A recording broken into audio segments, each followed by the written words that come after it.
I am Vero, and this is Modern Immigrant.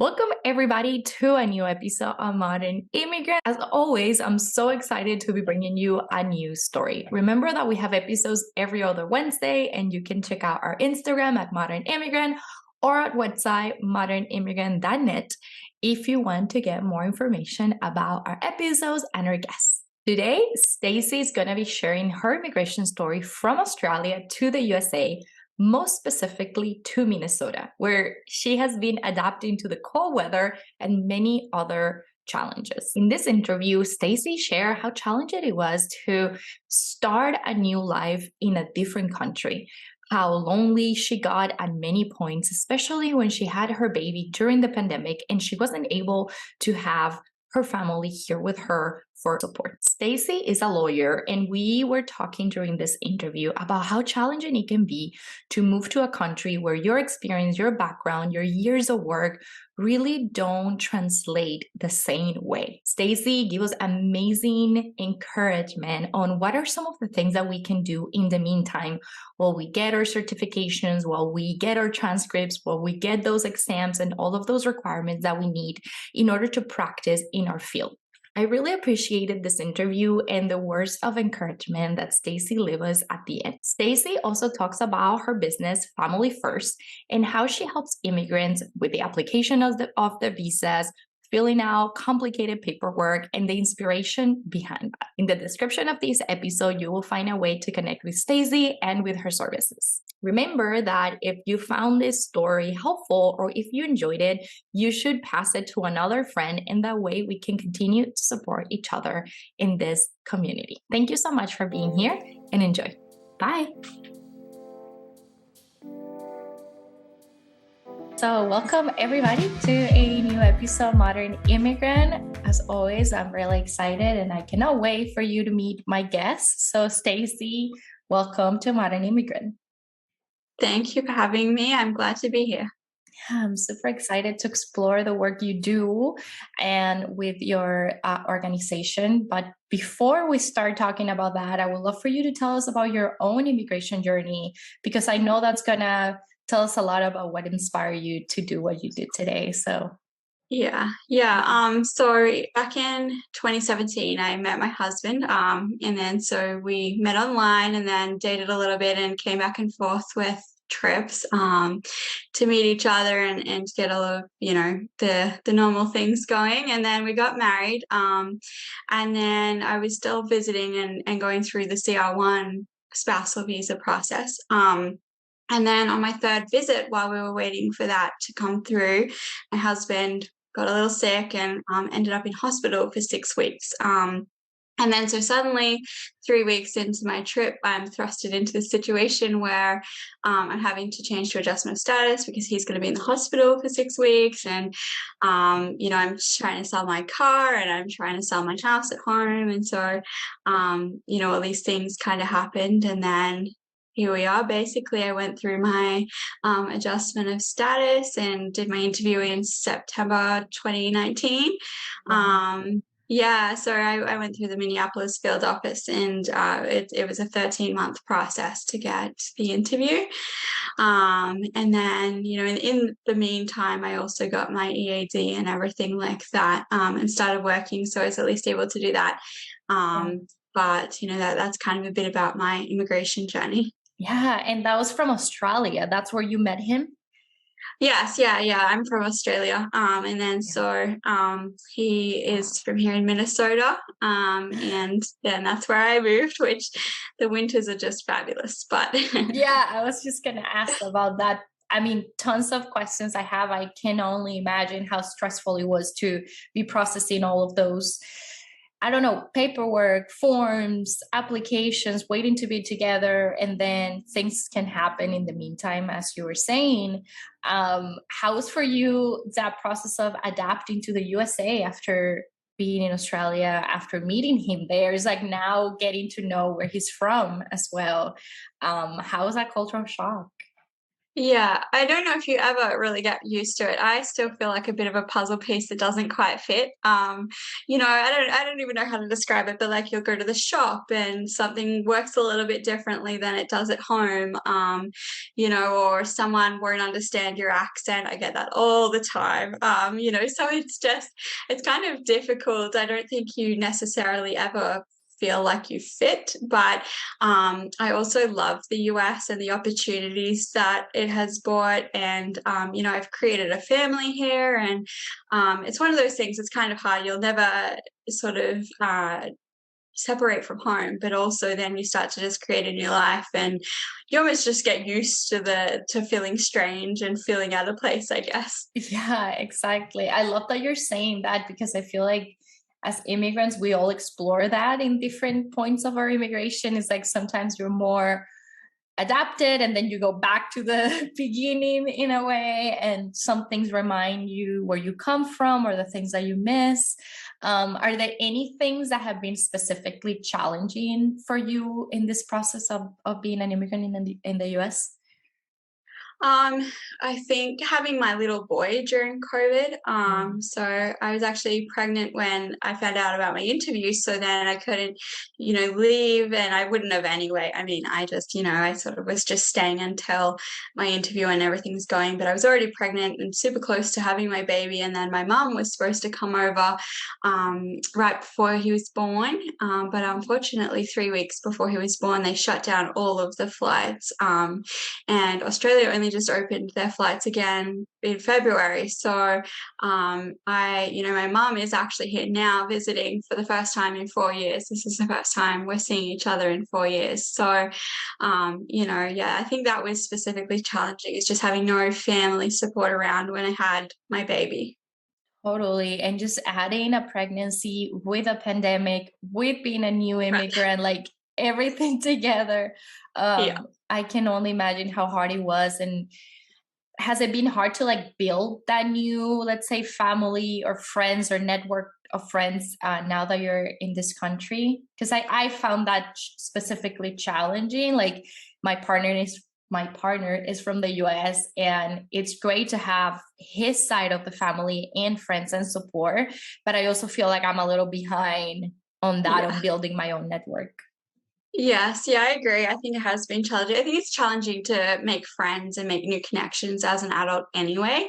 And then to add to the fact that you and these friends that you are going to, be connecting with, that you grew up in totally different, Mm. surroundings and situations, different ideals and beliefs. So, it can really be challenging with that. And I have also found that a challenge. And it kind of also adds to the loneliness too. I will say that another one of the biggest challenges that I had in my own journey was that I was very lonely, and I felt like it was literally just me and my husband that I had Mm. for a very long time. And that compacted with the fact that I couldn't work for quite a bit there, and I couldn't drive, couldn't really have any independence, and then you feel alone on top of that. I would say that first 6 months was honestly the most horrendous time of my life, and then the first 12 months, it was still hard, but it was getting better also because I was working and I had a little bit more freedom and a bit of a distraction. And then by about the 18-month mark, I felt a lot better, and I had friends from work and things like that. So I think that's a really important thing to talk about too. Is just that first 6 months is going to be super hard, no matter and this is kind of very specific to actually moving here and doing adjustment of status the way that I did it. But I imagine it's like that too for students and those who come on non-immigrant visas and later go on to adjust status or do Mhm. different things through either family or employment based. That is so true. And I'm glad that you're talking about this because sometimes when I interview immigrants, we talk about the successes and the things that worked out. And I can only imagine, as also an immigrant, listening to this, it's like, wow, why was it so hard for me? Right? Like, why did it take so long? Or I love that you're talking about like those time frames and how it was for you, and how of course that time change can change, but things that help you were starting to gain your own independency, like having your job, having your own income, being able to go out and do stuff like for those that are listening to know that that time is going to come. It just really takes just different things. And Yeah. the paperwork and the visas are a Right. huge part of that. Yes, yeah. And I think honestly, if I had my time again, and I kind of encourage those that I interact with to do this too, but I would do more productive things with that initial 6 months and, get a hobby, try and learn something, just become more distracted because I really didn't do anything productive during that time other than feel sad and watch TV. So, like Right. it wasn't good. And so I think, that's something that I really encourage those that I Mm. interact with to do too, because your mental health can just really take a massive fall with that process, and on top of the stresses, because I know that it just becomes very impactful on the timelines that immigration takes. So you just want it to hurry up because you think you're going to get to that next stage, but it's sort of one of those things where if you distract yourself and you use the opportunity to better yourself, then there's going to be a situation where that time just passes quickly and then you don't have so much of that impact. So true. I really appreciate you sharing that advice because we get super stuck on what we Yeah. can do, right? It's like Yeah. I can't work yet. So then everything is ruined. And we have a ton of other things that we can get into or learn. And of course, give yourself that time of watching TV and cry, but Right. get that get productive, even if it's about learning something new, maybe, courses, things that you can do online. There's so many options online, free things that you can access in your area, and even exploring like other type of jobs that you can do. I recently interviewed an immigrant, and she said that she wished she would have explored other job opportunities. She was just waiting for that one opportunity, which was the job that she used to do back home, right? Your Right. profession. But it's like, hey, you Yeah. can explore other professions that are, within the work authorization of or the jobs that you can do. So it's just like getting creative in a way. Yes, yeah, I agree. And the other thing too is I found when I came, so I worked for the government for 5 years before I arrived, and I really struggled with getting a government job, which was a really big surprise to me because I was quite high level in the government, and I had good references and everything like that. But I think probably my qualifications, because my law degree did not mean a whole lot here without having sat the bar or anything like that, and then also because my resume looked very Australian. Those were probably two of the factors. So I think even just visiting your resume to update it to make it look more American, and then also seeing what you need to do for qualifications to do whatever job you want to do over here, even if that's in the same field. 100%. And you're talking about being a lawyer, right? And having a ton of experience back in Australia. And I think I would love to talk about this because as immigrants, it's so hard to translate our experience and our professions in the new country where we're at.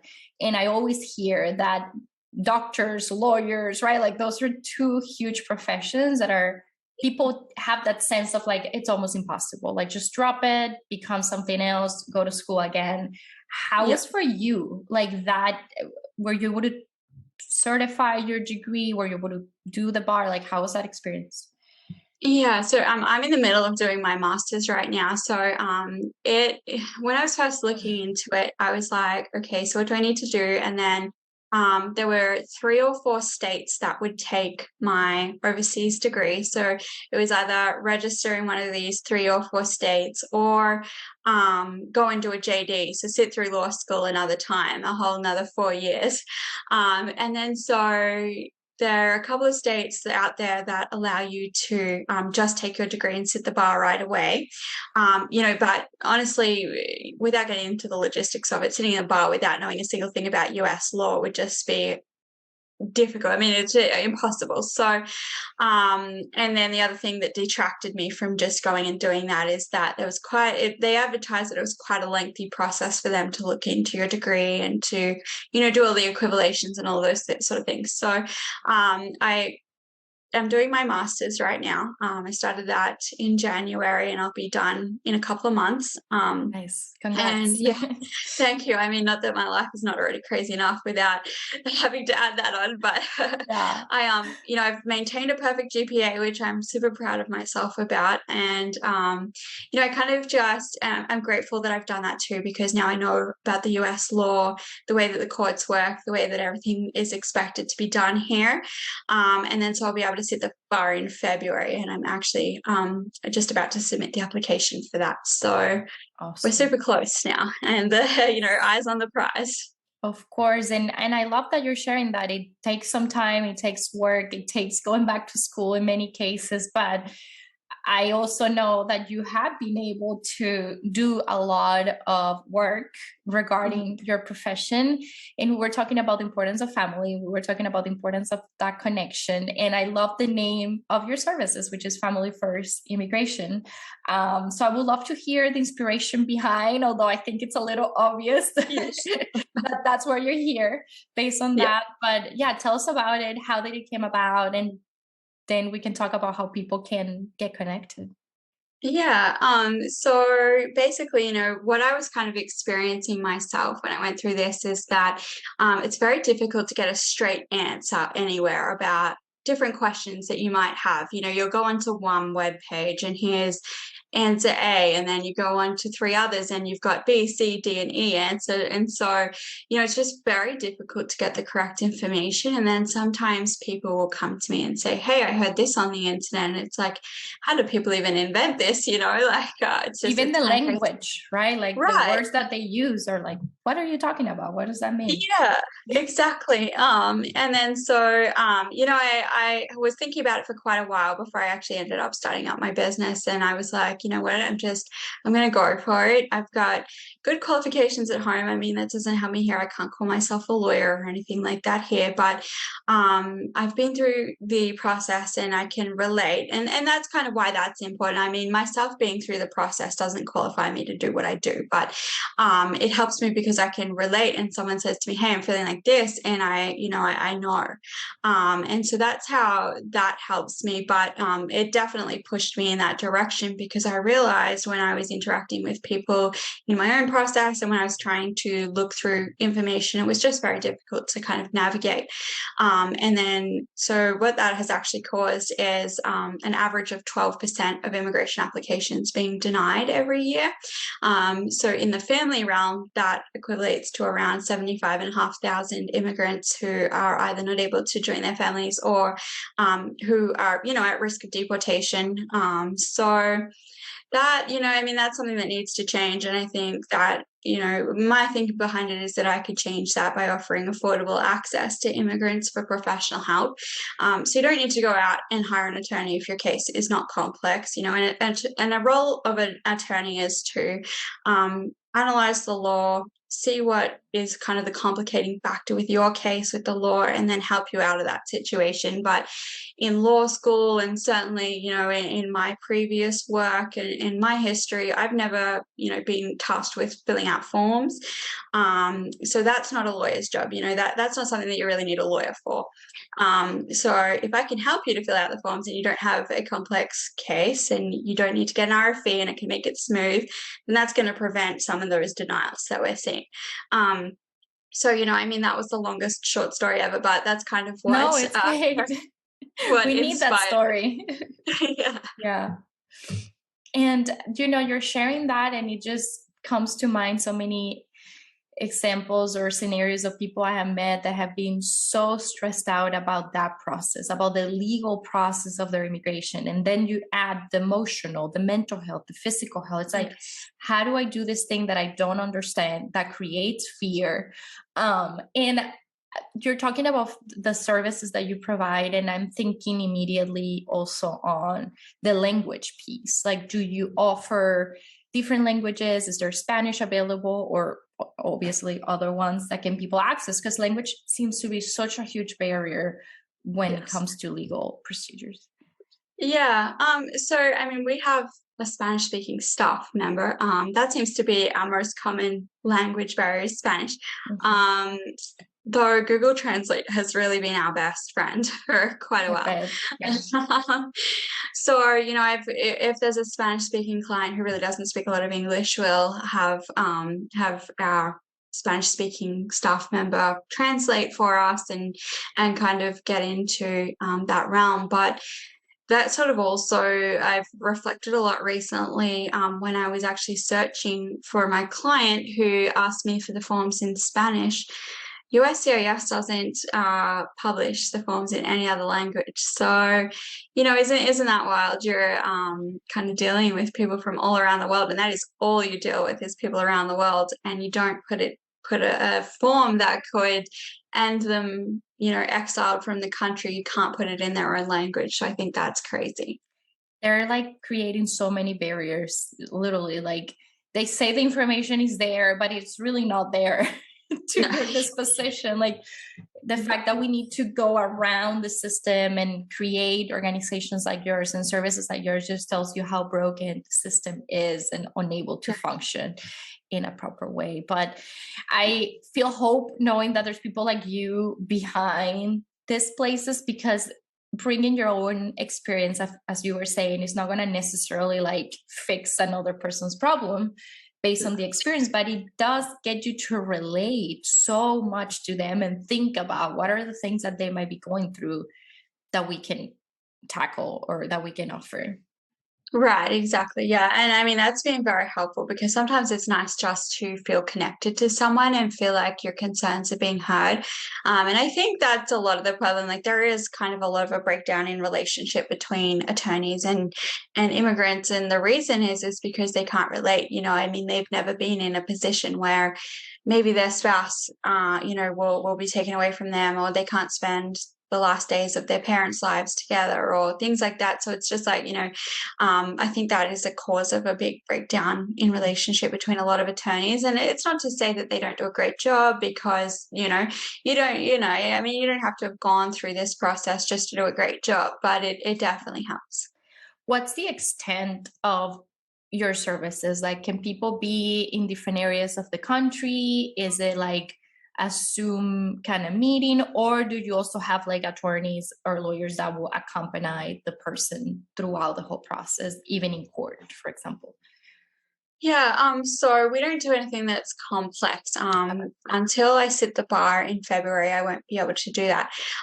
So we help people all around the country though. So everything's done by like Google Drive, Zoom, phone call, things like that. And I think the world's kind of gotten used to that through COVID anyway. I mean, we don't get too much pushback with anything like that. But certainly we've helped almost 900 immigrants now. And that's been all across the US, all across the world. So, yeah, it's great. I mean, I love connecting with people from other places. That's so, so amazing, really. And you said that it's affordable, right? Like, give people access to it. Is there like a scale? I don't know.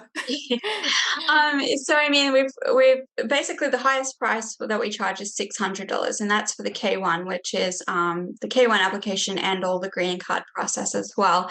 And then I mean, the lowest we charge for actual forms is 200. Okay. So it's between 200 and 600, just depending on what you're trying to do and what you're trying to access, and how much involvement you want us to have, things like that. And then we do have some cheaper services as well for like letter writing and reviews of different things. So yeah, I mean, really the services, the maximum price is 600.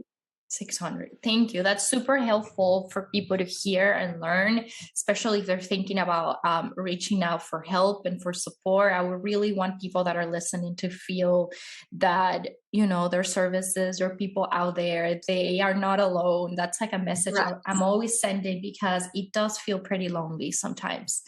Yes. Yeah. And I mean, I would encourage those who are feeling lonely to even if you join these Facebook groups, avoid, try and avoid believing anything you read on there. It can be difficult, but join for the emotional support, to make friends, to connect with people who are on there and things like that. I mean, that can be important too, just in itself.